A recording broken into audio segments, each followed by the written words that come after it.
ভাই এমনও হতে পারে যে আল্লাহ পাক লেবাসের কারণে তাকে মুক্তি দিয়ে দেবে। কারণ আল্লাহর নবীর লেবাস, এই লেবাসওয়ালাকে আল্লাহ পাক কখনো অপমানিত করবেন না।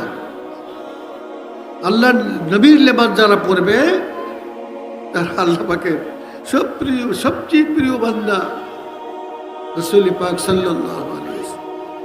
তার লেবাস পরিহিত কোনো মানুষকে আল্লাহ পাক দুজকে নিক্ষেপ করবেন আমার বিশ্বাস হয় না। এই লেবাসের বরকতেও আল্লাহ পাক তাকে মুক্তি দিয়ে দিতে পারেন জাহান্নাম থেকে। এটা অনেক মূল্যবান জিনিস, এটা আমরা মূল্য অনেকে না বুঝলেও এটা অনেক মূল্যবান জিনিস। তার নাম ছিল সামির। সে যদিও কাফের ছিল, ফেরাউনের পক্ষের লোক ছিল, লেবাস পরতো হযরত মূসা আলাইহিস সালামের মতো। লেবাস ছিল মূসা আলাইহিস সালামের মতো লেবাস পরতো সে। আল্লাহ পাক তাকে ধ্বংস করেন নাই।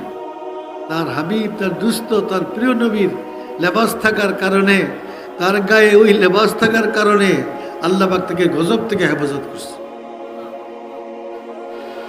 এটার মূল্য আছে, যেগুলো মূল্যহীন না। শুকরগুজারি করা যে আল্লাহ পাক আমাদেরকে নেককারদের লেবাস পরাইতেছে।